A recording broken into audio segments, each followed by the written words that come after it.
Savvy Spotlight is a monthly feature introducing foreign and Japanese women at the front line of what's successful, contributing, cool, unique, and interesting in Japan.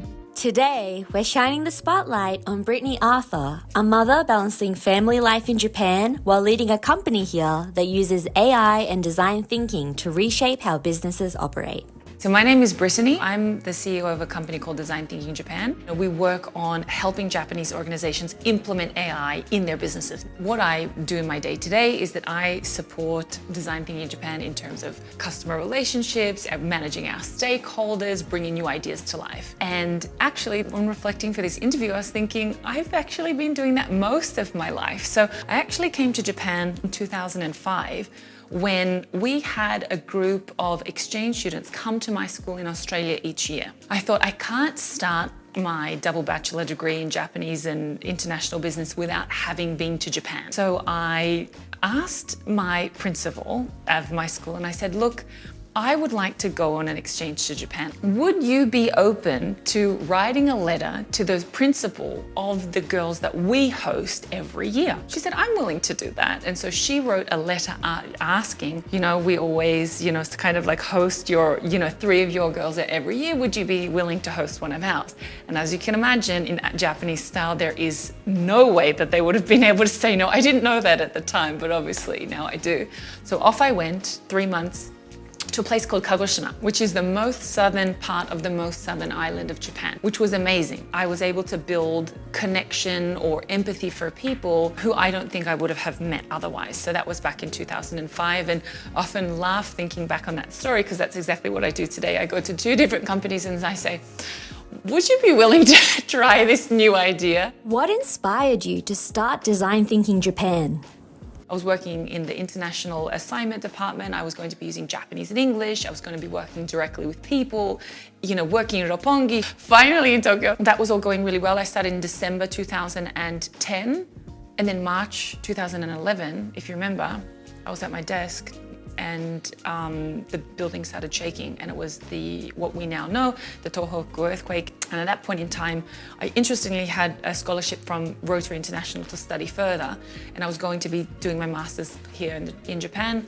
They basically said, forget it, we don't know what's going on with the Fukushima and the radiation, go somewhere else. During that time, it was quite interesting because I had an unspoken agreement with my boss at the time, which was, as long as I look very busy during the day, he won't ask me to do anything more than kind of what's on my desk. I spent the first 90 minutes committed to my job, and the rest I was looking about new ways to do things and innovation. Then I came across this concept of design thinking and the idea that innovation didn't have to be guesswork, that innovation could actually be a map. As we all kind of know, if you reflect even in your friendship group or whether it's in your company, you're going to have people that that naturally are leaders, naturally can come up with good ideas, that naturally can do things. And then there are others that can't. And this for me was so interesting because I thought, is that it? Is it just some people can and some can't? I thought it's a bit boring, isn't it? Is that done?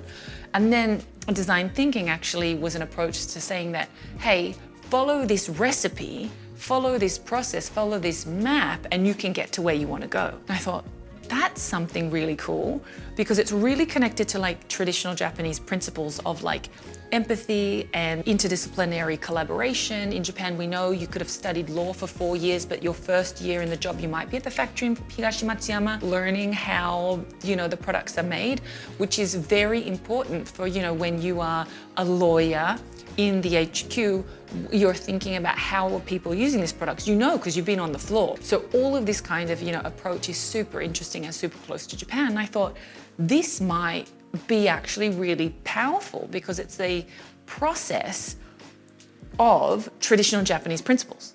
I thought, that's cool. So when Rotary said, hey, go somewhere else, I thought, well, if I have to go somewhere else, I'm gonna go and learn about this. And there was 2 schools at that time, the D school at Stanford in the US in California, and the other one was in Berlin. And so I decided I may as well learn another language. And so I went to Berlin. I thought I would go to Germany, be there for about a year, and then come back and bring this kind of new knowledge back to Japan. Wasn't the case. I was 2012 in Germany. It wasn't until 2017 that I would say like the stars aligned and kind of like the perfect opportunity to come back to Japan and bring this way of working back to Japan really arose. How did you officially launch the concept of design thinking in Japan? In 2014, 15, 16, we saw a real pickup of this way of working abroad, but it wasn't until 2017 that global consulting companies said, hey, we want to do the same thing in Japan. They reached out to me because obviously I already, I've been specializing in design thinking for many years, and they said, do you still speak Japanese? And I thought, gee, I hope so. And they said, we want you to run a pilot. No worries, ran the first pilot, and they go, the pilot went really well, so just to be sure it wasn't a fluke, we're gonna run one more pilot. Okay, we ran the other pilot with another group of managing directors. They said it was really great. And then just to be super sure, we're gonna run a third pilot. So we ran 3 pilots on using human-centered design in a Japanese context, and it was just so successful that over the next 2 years, so from 2017, 18 and 19, we ended up becoming the preferred partner here in Japan for this consulting organization, and we ended up training 2,000 consultants over that period of time. Why kind of 2017 was important was because very large multinationals had extreme success, had incredible success in using human-centered design as a tool for consulting. You might, kind of know the consultants, usually come in and say, hey, these are the things that we've got. Of the things that we've got, which one would you like? Whereas this method was completely to flip it on its head and say, forget about what we have. Ask what their problems are. And so you begin with this kind of problem statement. And so with the rise of generative AI, we recognized, hey, there is such an opportunity to take this way of working that has worked so well in Japan and then accelerate it with AI. What was it like stepping into the role of tech CEO without a technical background? This was a title or a role I had to grow into. But I have to say, coming from a non-tech background, I struggled with that for a while. I thought, can I really stand in front of people and say that I'm a tech CEO? I started learning. I started learning what a large language model is. I started learning about the different areas of AI, what's machine learning versus computer vision, and when to use what and what to say, what's a token. These are all things that people can learn. But then what I really recognized that, yes, I am leading a tech company, but beyond that, the real core of my company is human-centered AI accelerated. I surrounded myself with the right people. So I have a team of AI engineers and strategists that are exceptional people. And I'm so lucky to have them on my team. And I mean, Design Thinking Japan wouldn't be human-centered AI accelerated without them. Things like ethics, this is really things that we have to do. We have to think when we're building, whether we're doing it ourselves or whether we're sitting together with our customers, we have to think, what are the ethics behind this particular solution that we're developing, or how is this going to affect people? Personally, I think is really driven by that. Is that being a tech confident executive doesn't mean that you know about tech. What it does mean is that you love learning. If you're a person and you love learning and you have the right people around you, then I think that you can be a tech confident executive. What I can't change for you is if you want to learn. You have to do that. Only you can do that. Only you can be a learner. I know I've decided I want to be a learner. I want to be a learner in this AI age because I'm passionate about people. Right? And it's much easier to learn tech than it is to learn people. So I think if you're an executive and you've got a hand on people, I think you've even got a leg up because at least you can learn AI. Learning people, that's a whole nother thing. How has becoming a mother influenced your approach to leadership and business? There's a couple of pivotal moments. Certainly one is at the end of 2024 when Design Thinking Japan became human-centered AI accelerated. But I think the other one was certainly when I had our son. It changed my approach to my business on the very kind of high level. I imagine myself in 20 years' time sitting down at the dinner table with him and him saying to me, I have this thing, I want to do it. I don't know how, what if I fail? Am I gonna say, go and chase after your dreams even though I didn't? Or am I gonna be the person that said, chase after your dreams because just like I did, no matter where you fall, at least you tried. And so for me, that's been super key with my son, is in who do I want to be when I'm talking to him? So that I think for me has been really important in terms of how I'm thinking on a very high level about the business, because it makes me want to be the best version of myself. On like a day-to-day tactical level, I love being home, love taking him to school. He goes to his daycare in the morning. I love having dinner, doing bath time. I love him being here at the office. So it's really done a lot for how I structure and think about my time. This is also, I see these horrible statistics that are like, oh, women's career and having a child, death. I really regret seeing those statistics. I don't think every woman should be a mother if they don't want to. For the women that have it in their hearts that they would like to be a mother, absolutely you can and have a business. If it's in your heart, I wouldn't wait not 1 second longer. Like having a business is the best thing that I've ever done, and having my son is the best thing that I've ever done. And I'm so glad that I have both. What has your experience been like as a working woman and mother in Japan? In terms of being a woman in Japan, I have to say there's no better time to be a working woman in Japan than now. For example, our workshops, I now schedule until 5 o'clock because I like to be home with our son for dinner and bath time. I now tell my clients, okay, or they may say, okay, let's go for dinner afterwards. And I can simply tell them, I don't choose to go for dinner this time because I'm going home to my family. They'll say, oh, totally understand. 10 years ago, it was very different. People will, there would kind of like be the side eye, or maybe there would be some kind of like negative kind of backlash to that.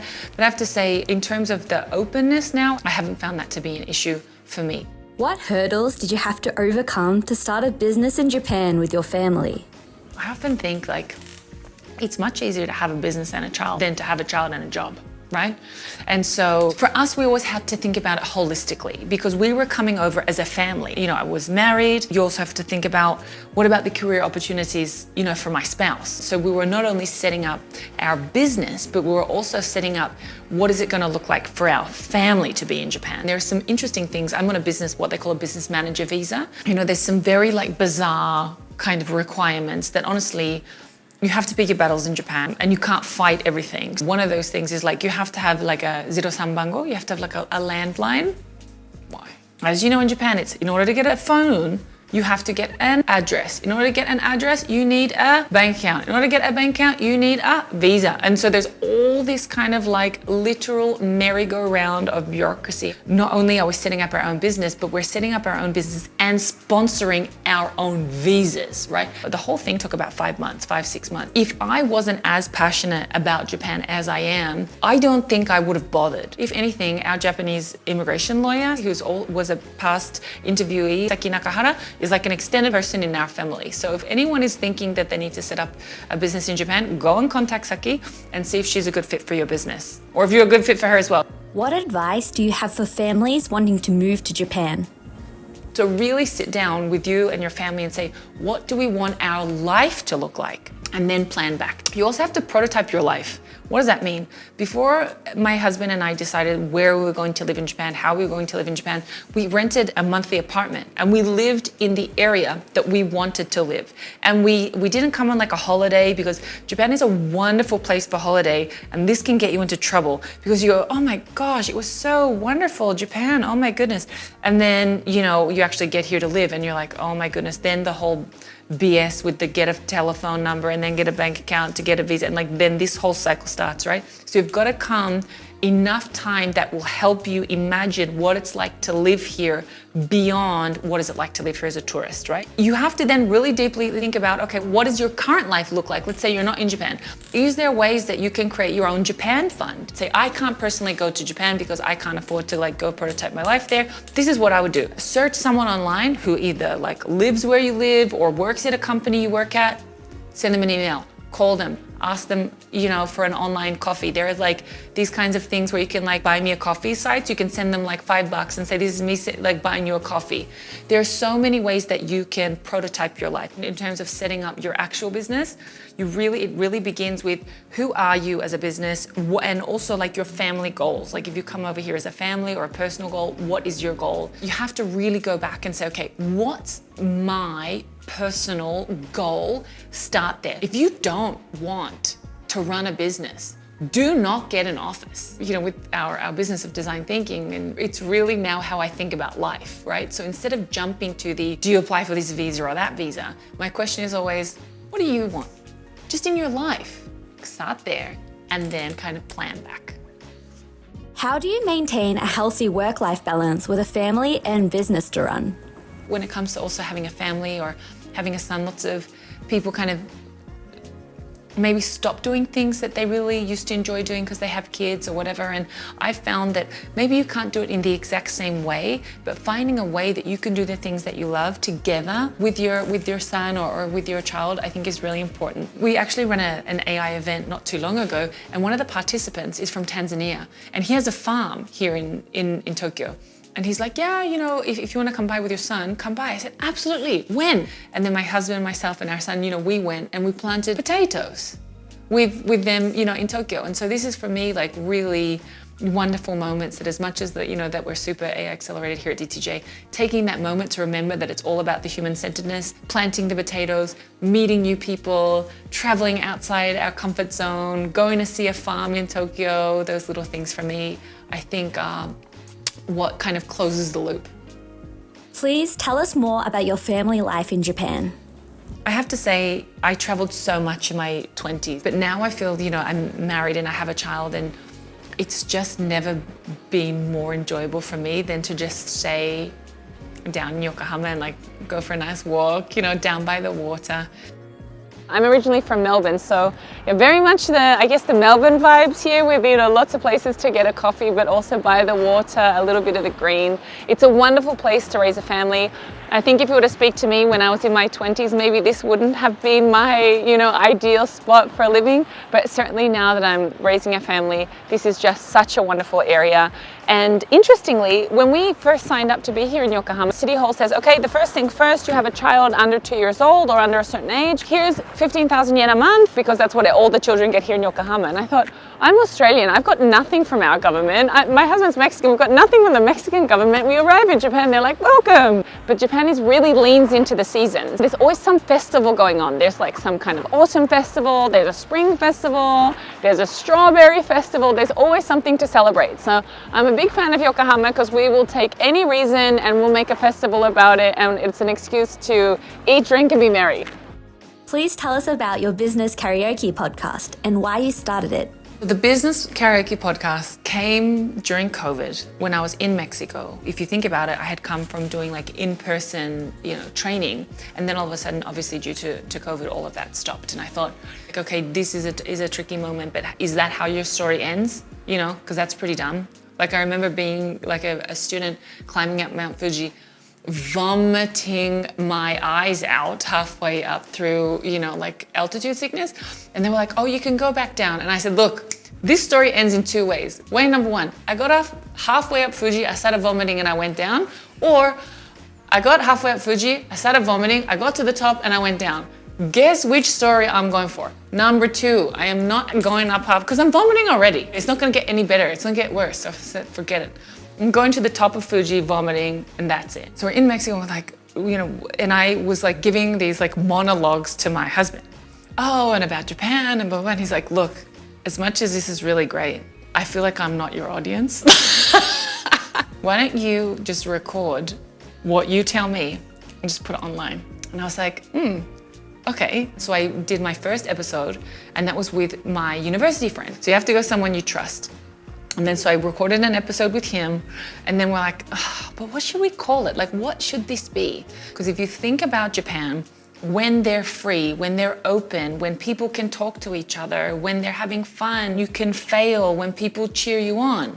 And so I was like, Business Karaoke is perfect. And so actually that I do have to attest to my husband, Business Karaoke did come from him, but then the personality and who it is, and then obviously the journey after that was something that we developed together with our guests. What do you hope listeners take away from the podcast? I think number one is people have created incredible lives for themselves here in Japan in the most non-linear, crazy ways. You think that like, oh, people did the right things and they ticked off all the boxes and that's kind of like where they are. Whereas when I would talk to these people, it kind of begin with like, so tell me your story. Like, have you always been this successful? They always go like this, they look like they have like a physical reaction, because that's of course never how it happens. Like there's always like a very deep story. People who are in these positions that you look at them and you go, oh my gosh, how did you do that? They didn't plan it that way. They just took the very next right step for them. And then that turned into a journey. The second thing, your voice also matters. There's going to be at least like 10 other people interested in the very specific thing that you're interested in. I was like, who's going to be interested in a bilingual, so like Japanese, English, innovation podcast? We have over 10,000 downloads. Wherever you're at, even if it's the worst point in your life, if you can just connect it to the very next right step for you, whatever that is, you then go from being in a valley to being on a journey, right? And then the second thing is your voice matters. You is the one leading the conversation. If you can identify a real market need, that's, I think, where the real power is. What's your vision for the future of Design Thinking Japan?